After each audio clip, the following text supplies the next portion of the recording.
अथ श्रीललिता पञ्चरत्नम्। प्रातः स्मरामि ललितावदनारविन्दं बिम्बाधरं मृदुलमौक्तिकशोभिनासम् आकर्णदीर्घनयनं मणिकुण्डलाढ्यं मन्दस्मितं मृगमदोज्ज्वलफालदेशम्।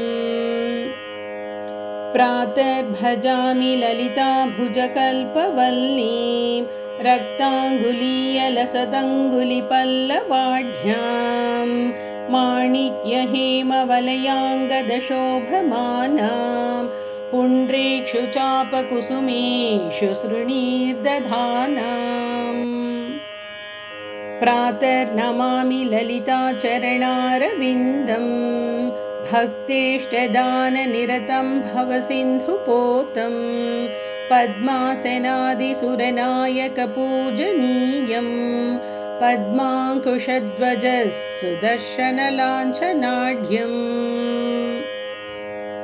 प्रातस्तुवे परशिवां ललितां भवानीं त्रय्यन्तवेद्यविभवां करुणारवद्यां विश्वस्य सृष्टिविलयस्थितिहेतुभूतां विद्येश्वरीं निगमवाङ्मनसातिदूराम्।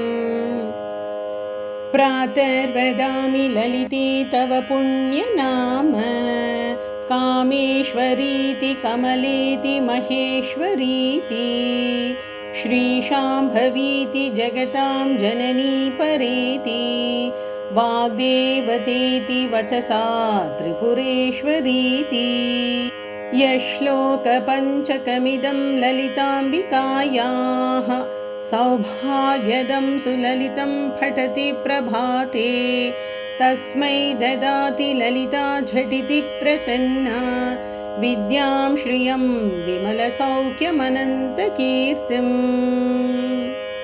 इति श्रीमत्परमहंसपरिव्राजकाचार्यस्य श्रीगोविन्दभगवत्पूज्यपादशिष्यस्य श्रीमच्छङ्करभगवतः कृतौ श्रीललितापञ्चरत्नम्।